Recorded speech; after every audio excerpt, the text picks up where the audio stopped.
प्रदेश कार्य समिति के तलत शब्बीर ने लिया कोविड का पहला डोज। कोरोना की वैक्सीन को बताया सेफ। लोगों से बेफिक्र होकर वैक्सीन लेने की अपील।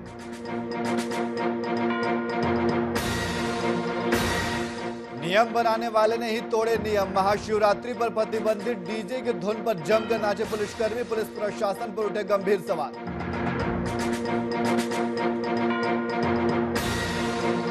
होमगार्ड विभाग के कर्मी मानदेय को लेकर कर रहे प्रदर्शन। 5 दिनों से मांगों को लेकर जारी है प्रदर्शन। आंधी आने से होमगार्ड के आशियाने हुए तबाह। नवादा के शहरी क्षेत्र में कूड़ा कचरा दो मास्क लो अभियान की शुरुआत। सदर अनुमंडल पदाधिकारी ने किया अभियान का उद्घाटन। अभियान के तहत शहर में लगाए गए 6 स्टॉल।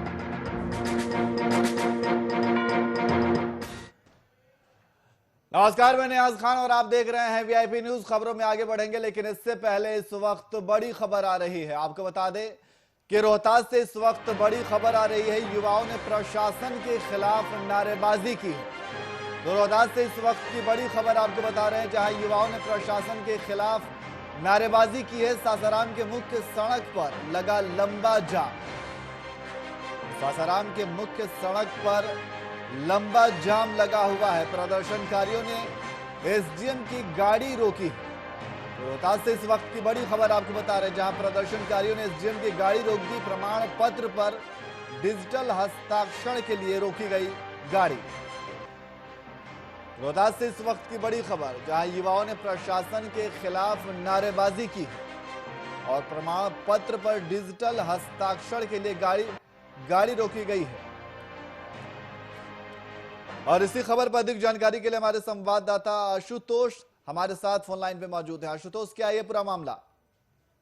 ये आपको बता दूं कि अभी आर्मी की जो बहाली चल रही है उसको लेकर जाति प्रमाण पत्र मांगा जा रहा है। जो भी अभ्यर्थी हैं उनको जाति प्रमाण पत्र मांग की जा रही है, जिसको लेकर युवाओं के द्वारा यह कहा जा रहा है कि उसको डिजिटल सिग्नेचर नहीं किया जा रहा है, जिसको लेकर आज सासाराम के मुख्य चौराहे पर जो पोस्ट ऑफिस चौराहा है वहां पर काफी सारे युवाओं ने जो आर्मी बहाली में जाने वाले हैं उन्होंने एसडीएम की गाड़ी को रोककर और घंटों सड़क को जाम कर अधिकारी से इस हस्ताक्षर को करने की मांग कर रहे हैं। जी, तो ये प्रशासन और युवाओं के बीच अभी बातचीत जारी है, तो क्या इस बातचीत में कुछ नतीजा निकला? जी बिल्कुल, अभी जो है अभी जाम पूरी तरह से लगा हुआ है। लगातार अधिकारियों के द्वारा युवाओं को समझाने की नाकाम कोशिश की जा रही है, लेकिन जो युवा है वो अपने बातों पर अडिग हैं। किसी तरह से हमारी भाई डिजिटल सिग्नेचर कराई जाए, लेकिन अधिकारियों के द्वारा अभी तक कोई भी आश्वासन युवाओं को नहीं दी गई है। जी, तो कितने संख्या में युवा वहां पे मौजूद हैं? जी, अभी आपको बता दूं कि सासाराम पोस्ट ऑफिस चौराहे पर लगभग हजारों की संख्या में जो युवा हैं अपने प्रदर्शन कर रहे हैं, डिजिटल सिग्नेचर की मांग कर रहे हैं। लेकिन कहीं ना कहीं ये देखना होगा कि आर्मी की जो बहाली है जिसमें जाति प्रमाण पत्र की मांग की जा रही है, कहीं ना कहीं ये डिजिटल सिग्नेचर की जो मांग कर रहे हैं वो काफी हद तक सही बात है, क्योंकि जो जाति निवास है उस पर डिजिटल सिग्नेचर नहीं होने से युवा काफी नाराज है। जी आशुतोष, बहुत बहुत शुक्रिया तमाम जानकारी के लिए।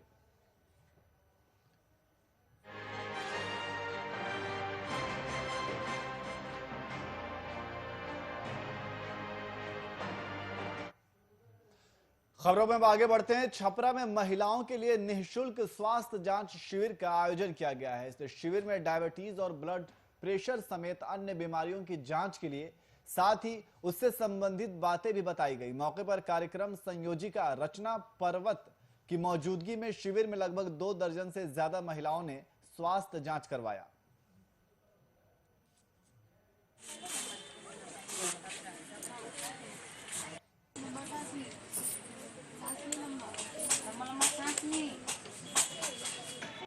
ओल्ड एज वाली हैं, जो बूढ़े लोग हैं, सबको बीपी की प्रॉब्लम, सबको चीनी की प्रॉब्लम, तो खाने पीने पे ध्यान नहीं देना। यही हमारे छोटे बच्चों के लिए भी यही सेम चीज़ जाता है कि खाने पीने पे ध्यान नहीं देना सबसे बड़ा प्रॉब्लम है हमारे देश का। खाना बस काजू किशमिश ही नहीं होता है जिससे ताकत होता है। जितना भी सीजन का फल है, जितना भी हरा साग सब्जी है, जो पत्ते वाले सब्जियां होती हैं, साग होती हैं, सब खाएं, उससे खून बनता है, उससे ताकत मिलता है, प्रोटीन मिलता है, सब कुछ मिलता है उसी से। ठीक है, तो नॉर्मल खाना खाना ही नॉर्मल इंसान के लिए, उसको हेल्दी रखने के लिए ज़रूरी है। और इसी खबर पर अधिक जानकारी के लिए हमारे संवाददाता राजू जायसवाल हमारे साथ फोन लाइन पे बने हुए हैं। राजू, स्वास्थ्य जांच शिविर का आयोजन किया गया है और इस आयोजन में क्या कुछ कहा गया? ये स्वास्थ्य जांच की सलम बस्ती में किया गया। सबसे बड़ी बात थी कि जो उस बस्ती में महिलाएं के लिए ही इलाज हो रही थी और महिला अपनी खुलकर अपनी बात कर रही थी, उन्हें क्या जी। प्रॉब्लम आती है आम जिंदगी में, क्या महामारी संबंधित या जो भी है, वो खुल के अपनी बात रख पा रही थी। और इसी को लेकर के फ्यूचर संस्था के द्वारा वो लगाई गई थी, जिसका महिलाओं ने भरपूर लाभ उठाया। खासकर गरीब जो वंचित महिलाएं जो होती है, कमजोर वर्ग की थी, वो उन्होंने उस लाभ को फायदा उठाया इसका। जी, किन किन बीमारियों का जांच किया गया वहां पे? महिलाओं की जो मुख्य समस्या माहवारी संबंधित है, blood sugar, diabetes, blood sugar, high BP, इस सब की जांच की गई, मगर मुख्यतः फोकस था वहाँ महिलाओं की जो मासिक संबंधित गर्भाधान संबंधित जो समस्या होती है उसी को लेकर था। और शहर की प्रसिद्ध चिकित्सक डॉक्टर नताशा के द्वारा ये किया गया था। जी, बहुत बहुत शुक्रिया तमाम जानकारी के लिए।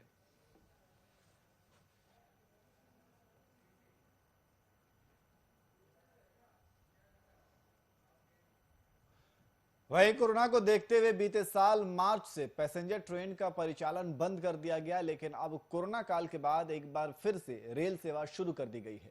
बता दें कि बगहा से नरकटियागंज गोरखपुर रेलखंड पर सवारी गाड़ी गोरखपुर से चलकर बगहा पहुंची। वहीं इस रेलखंड पर लंबे समय से बंद पड़े सवारी गाड़ी के परिचालन से क्षेत्र के तमाम यात्रियों में काफी खुशी दिखाई दे रही है।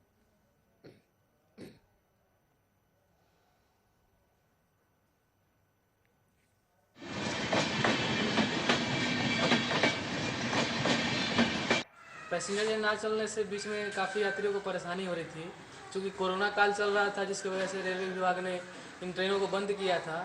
बाकी 2 रोज पहले से अभी जो पैसेंजर ट्रेन चलना स्टार्ट हुआ है, इससे यात्रियों को काफ़ी असुविधा नहीं हो रही है और लोग आसानी से जहाँ जाना चाहते हैं वहाँ जा पा रहे हैं। जो ट्रेन गोरखपुर से नरकटियागंज चालू हो गई, बहुत खुशी की बात बा। कम किराया में कम से कम इतना तो राहत हो गई कोरोना काल में।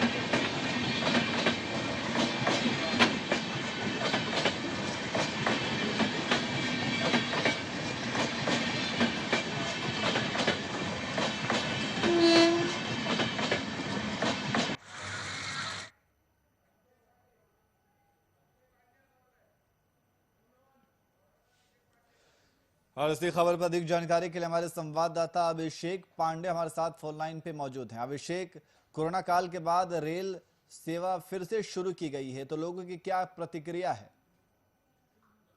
जी, मैं आपको बता दूं, ये पूरा मामला बगहा से है, जहां पे कोरोना काल की वजह से पैसेंजर ट्रेन की सेवाएं रद्द कर दी गई थी, लेकिन अब कोरोना काल जैसे खत्म हुआ है उसके बाद से फिर से रेल सेवा सुचारू रूप से चालू कर दी गई है। इसको लेकर लोगों में काफी उत्साह है और लोगों में खुशी का भी माहौल देखा जा रहा है। लोगों का यही कहना है कि हमको आने जाने में काफी कठिनाइयों का सामना करना पड़ता था, लेकिन रेल सेवा चालू होने से हम लोगों की कठिनाई समाप्त हो गई है। जी अभिषेक, तो क्या इस रूट की जितनी सारी ट्रेनें थी सबको चालू कर दिया गया है? जी, अभी मैं बता दूं, अभी बहुत कम ही रेल सेवा चालू की गई है। अभी धीरे धीरे रेल सेवा चालू की जा रही है। जैसे जैसे मतलब अभी एक पटरी पे अभी 2 ट्रेनें की वो सुचारू रूप से चालू कर दिया गया है। हालांकि रेल अधिकारी का कहना है कि जल्द ही इससे सारी रेल परिचालन शुरू कर दिया जाएगा। जी अभिषेक, बहुत बहुत शुक्रिया तमाम जानकारी के लिए।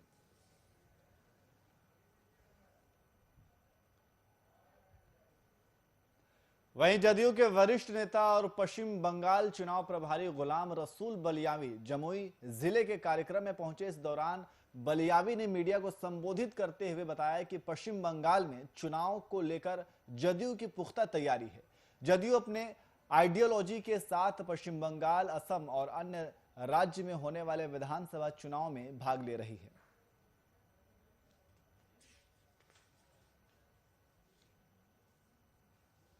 यह हमारा एजेंडा है, इस पर हम लोग अपनी तैयारी कर रहे हैं और बंगाल में कई एक दलों के वरिष्ठ नेता जनता दलियों के संपर्क में हैं। वर्तमान में कुछ विधायक भी हमसे मिलकर गए हैं, उनसे भी चर्चाएं हो चुकी हैं। जिन लोगों का चुनाव 4th और 5 फेज में है, कुछ का 6th और 7th फेज में है। तो अगले हफ्ते तक हमको लगता है कि बहुत सारा सीन क्लियर हो जाएगा। अभी तक तो 6 लोगों से वार्ता हो चुकी है। कुछ आपके दूसरे दल के भी हैं जो बहुत वरिष्ठ हैं, वो भी इंतजार कर रहे हैं। मैं भी उनका इंतजार कर रहा हूं।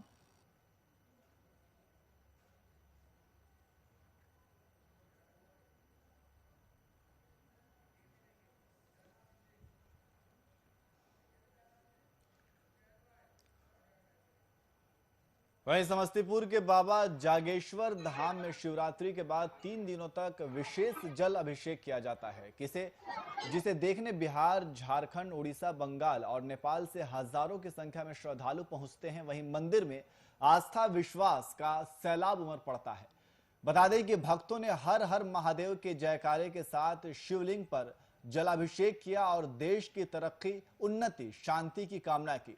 हर तरफ श्रद्धा की रौनक देखी जा रही है। वहीं श्रद्धालुओं से खास बातचीत की हमारे संवाददाता कैसर खान ने। देखिए रिपोर्ट।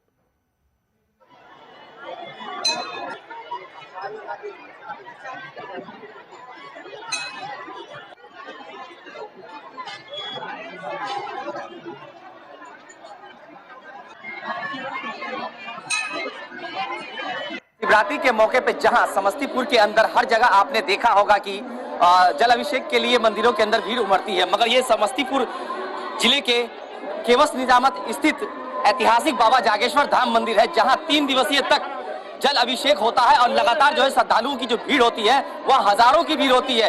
बिहार के कोने कोने से, यूपी से, बंगाल से, झारखंड से और उड़ीसा से जो श्रद्धालु जो है इस बाबा के दरबार में आते हैं, जल अभिषेक करते हैं, पूजा अर्चना करते हैं। और नजारा है वो समस्तीपुर के बाबा जागेश्वर धाम का है। और अब मैं अपनी तस्वीरों के माध्यम से आप देख सकते हैं कि जल ढड़ी जो कहा जाता है, जल अभिषेक कहा जाता है, जल अभिषेक के लिए जो है जो श्रद्धालुओं की भीड़ है वो इस वक्त जो है बाबा जागेश्वर धाम मंदिर के अंदर जो है उमड़ पड़ी है। हजारों की संख्या में जो श्रद्धालु है इस वक्त जो है कि बाबा जागेश्वर धाम मंदिर के प्रांगण में आ चुके हैं। और महिलाओं की भीड़ हो, बच्चों की भीड़ हो, युवाओं की भीड़ हो, काफी लोग की जो यहाँ भीड़ देखने को मिल रही है। तो शिलापट है जो खुदाई के दौरान यहाँ मिले थे और साफ तस्वीरों में देख सकते हैं। और इस पे जो है खास करके अभी जो है लोगों की जो भीड़ है, देखने के लिए जो भीड़ उमड़ पड़ी है, जल अभिषेक के लिए लोगों की भीड़ उमड़ पड़ी है। हजारों की संख्या में जो श्रद्धालु है इस वक्त जो है, वैसे तो 12 महीना इस मंदिर के अंदर जो है लोग आते हैं और बाबा के दरबार में आते हैं, जल अभिषेक करते हैं। एक ऐतिहासिक मंदिर जो है समस्तीपुर के अंदर का,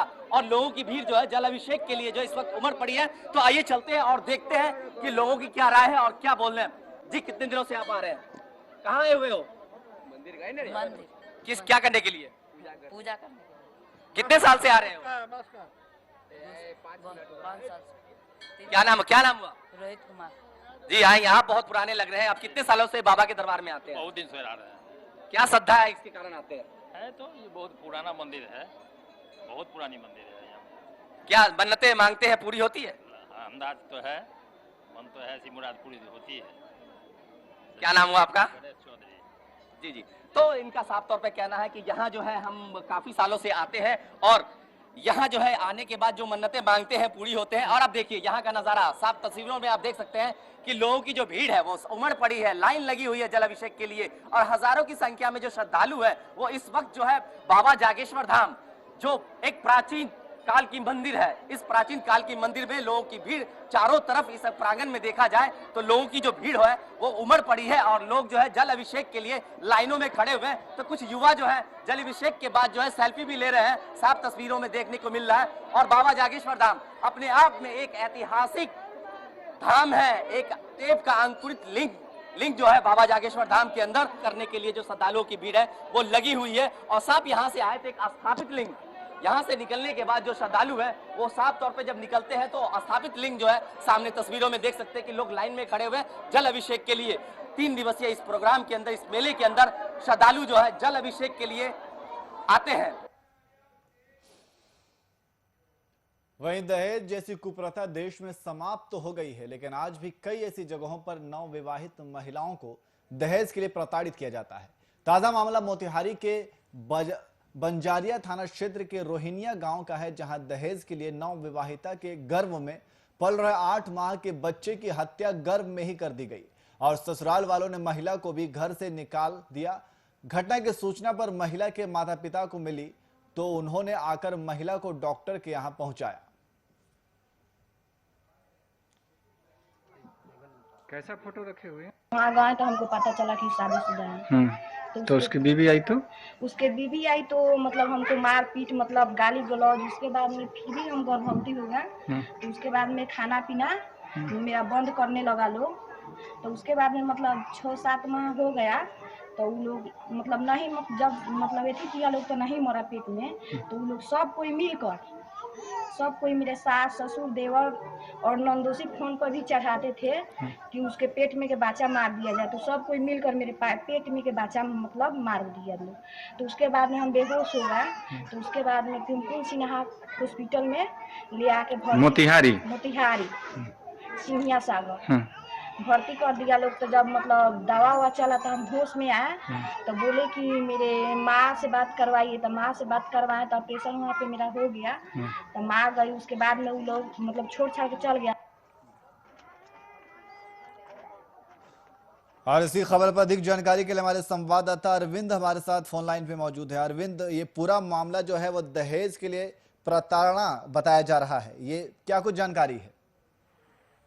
ये दहेज लोभियों तो ऐसा हर जगह इस तरह का मामला करते हैं। जो कि अभी ताजा मामला मोतिहारी के बंजरिया के रोहनिया गांव है, जहां रोहनिया पंचायत के नाम से भी जाना जाता है। वहां के अखलू यादव की लड़की है जो एक बैंक मैनेजर के द्वारा शादी की जाती है। लेकिन कुछ दिन बीतने के बाद मालूम होता है कि नहीं, ये बैंक के CSP संचालक है जी। और उसके बावजूद भी यह गाड़ी और 10 कट्ठा जमीन के लिए उस लड़की को प्रताड़ित करते हैं कि अपने मैके से मांग करो, और नहीं मांगने पर मारपीट भी की जाती है। इसी दरमियान में उनकी सास देवर और सौतन ये सब जो मारपीट की गई, वो सब के दरमियान में एक 8 माह का बच्चा जो गर्भ में रहा था उसकी हत्या हो गई। इस तरह से नुकसान हो जाने के बाद में उनके पिता को मालूम हुआ और ले जाकर निजी नर्सिंग अस्पताल में भर्ती करा करके और वहां पर इलाज कराया गया। किसी तरह इस नवविवाहिता की तो जान बच गई, लेकिन कहीं न कहीं इसमें मतलब यूं कहा जाए कि वो बच्चा तो नुकसान हो गया। और दहेज लोभियों को अभी तक गिरफ्तार नहीं कर पाई है। हालांकि बंजरिया थाना में यह 117/21 कांड संख्या भी दर्ज कर ली गई है जी। तो जो मामला दर्ज की गई है, तो क्या इस मामला दर्ज होने के बाद पुलिस ने अभी तक कुछ भी कार्रवाई नहीं की है इस पूरे मामले में? पुलिस तो बंजरिया पुलिस अनुसंधान में जुटी है, जो कि अभी तक वो सब घर से फरार है और किसी की गिरफ्तारी अभी सुनिश्चित नहीं हो पाई है। पुलिस का कहना है कि छापेमारी हो रही है और जल्द ही इसकी गिरफ्तारी कर ली जाएगी। जी अरविंद, बहुत बहुत शुक्रिया तमाम जानकारी के लिए।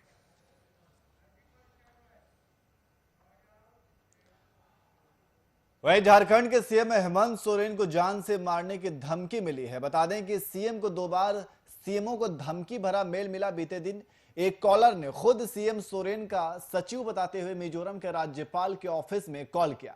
इस मामले पर जांच करने के बाद पता चला कि कॉल करने वाले युवक की पहचान बंगाल निवासी अभिजीत मंडल के रूप में हुई है।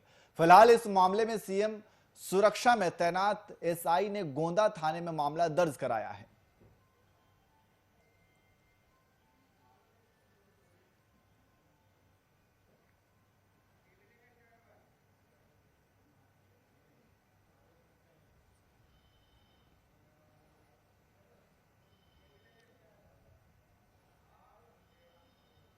वहीं केंद्रीय मंत्री गिरिराज सिंह मधुबनी पहुंचे, जहां उन्होंने मीडिया से बातचीत करते हुए बंगाल चुनाव को लेकर बयान दिया और साथ ही टीएमसी पर आरोप लगाते हुए ममता बनर्जी पर पूरे कार्यकाल में सिर्फ राजनीति करने का आरोप लगाया।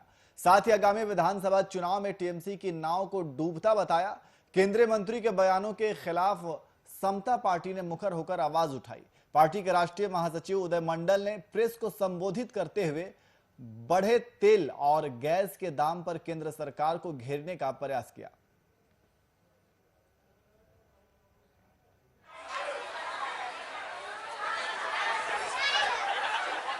सर, सबसे पहले तो ये जो डीजल और पेट्रोल सरकार इतनी महंगी कर रही है, आम जनता पूरी तरह से त्रस्त है। और ये डीजल पेट्रोल के महंगा होने से और भी चीजें जो है महंगी हो गई है। अभी हाल ही में कोरोना से जो है जनता कोरोना के कारण उबर नहीं पाई है और ऊपर से सरकार का और भी टैक्स बढ़ा करके जो डीजल पेट्रोल महंगा किया जा रहा है, जिसकी वजह से और भी चीजें महंगी हुई है। जनता के ऊपर खासा इसका प्रभाव पड़ रहा है। और बिहार की जनता जो कि अन्य शहरों में नौकरी पेशा करती है, वो यहाँ पर आई है। अब डूबता हुआ नाव हो गया। जो मुख्यमंत्री 10 साल रही, उन्होंने अभी तक विकास को मुद्दा नहीं बनाया, विकास किया ही नहीं, केवल गुंडागर्दी, लूट खसोट, कटमनी, लूटमनी। तो उनके पास आपने देखा होगा इतनी घबराई हुई है, लोग भाग रहा है, दहशत फैलाने की कोशिश कर रही हैं।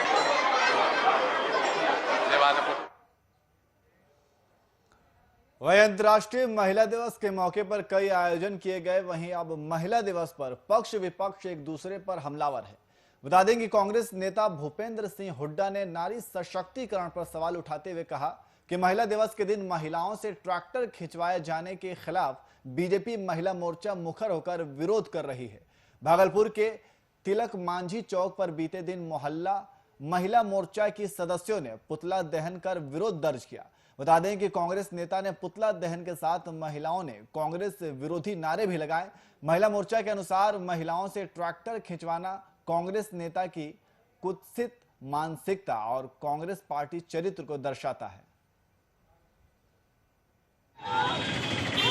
भूपेंद्र हुड्डा जी के द्वारा जो कृत किया गया है, वह ट्रैक्टर पर बैठ गए और महिला एमएलए को कहा गया कि उन्हें रस्सियों से खींचिए। ये ऐसा हमारे भारत वर्ष की सभ्यता नहीं है। हमारे यहाँ नारियों को सदैव से पूजा गया और सम्मान दिया गया है, और ऐसी घिनौनी हरकत महिला दिवस। वहीं सिमडेगा में बुधवार से 11वीं सब जूनियर नेशनल हॉकी प्रतियोगिता शुरू की गई है। इसका उद्घाटन मुख्यमंत्री हेमंत सोरेन ने किया। इस अवसर पर सीएम ने कहा कि खेलों के माध्यम से सरकार राज्य के विकास पर विशेष ध्यान दे रही है। देखिए विशेष रिपोर्ट। खिलाड़ियों को सीएम हेमंत का तोहफा। खेल को बढ़ावा देने के उद्देश्य से की बड़ी घोषणाएं। रांची में हॉकी के सेंटर ऑफ एक्सेलेंस की स्थापना।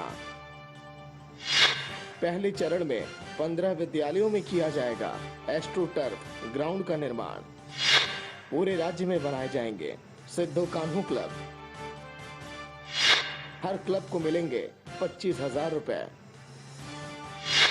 सिमडेगा में 18.5 करोड़ रुपए की लागत से होगा स्टेडियम का निर्माण।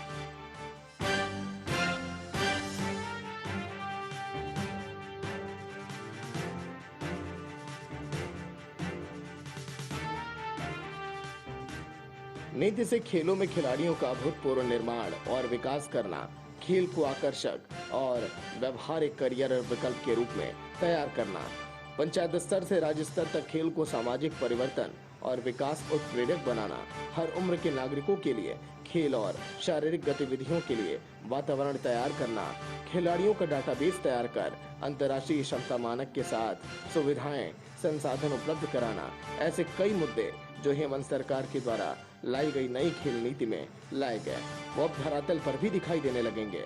खेलों के माध्यम से राज्य के विकास पर सरकार का विशेष जोर है। इस वजह से इस साल बजट में पर्यटन और खेल का विशेष फोकस किया गया। इसके साथ खिलाड़ियों को खेल सुविधाएं देने के साथ पूरा सहयोग मिलेगा।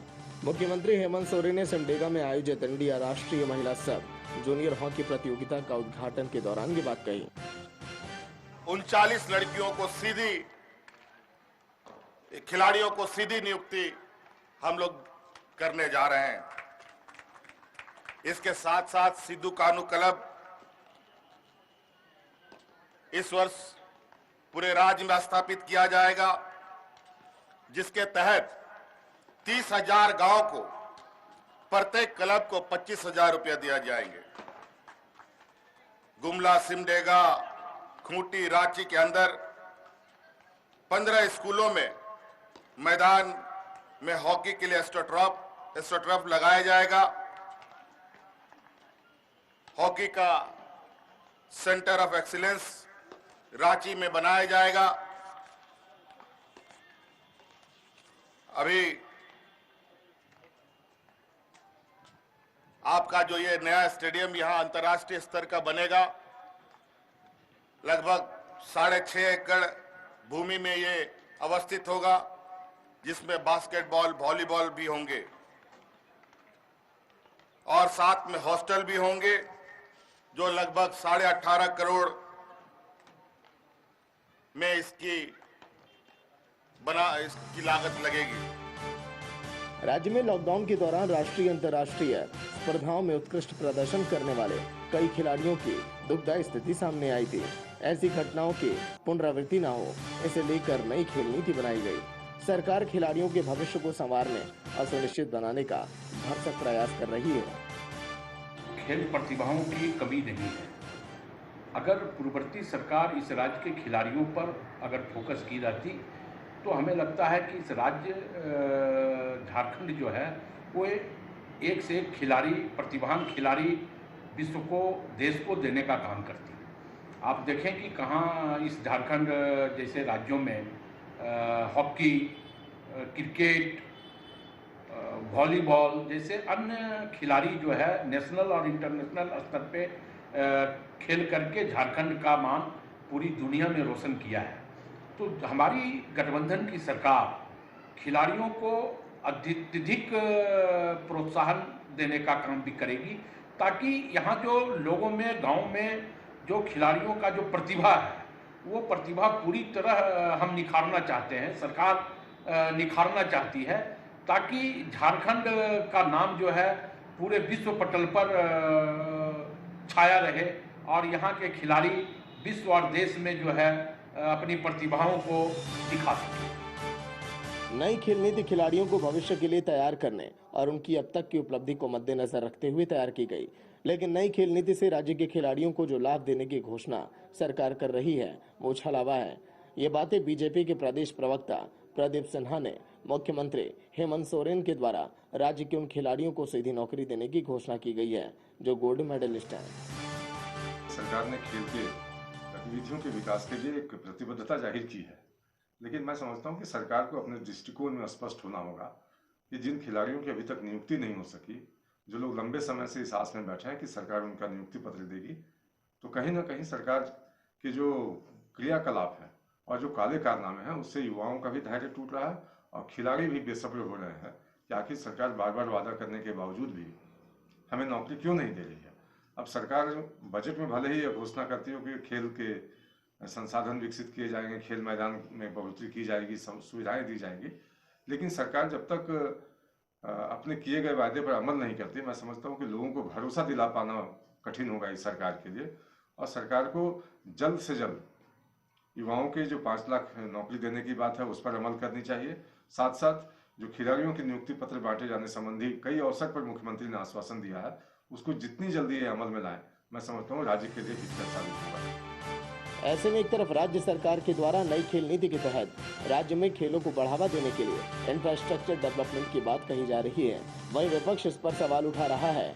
ऐसे में सत्ता पक्ष का दावा और विपक्ष के आरोप कितने सच साबित होंगे, ये कहना अभी जल्दबाजी होगी।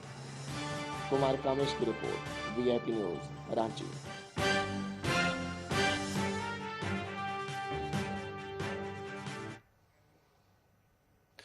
फिलहाल बुलेटिन में इतना ही। देश और दुनिया की तमाम खबरों के लिए देखते रहिए वीआईपी न्यूज। नमस्कार।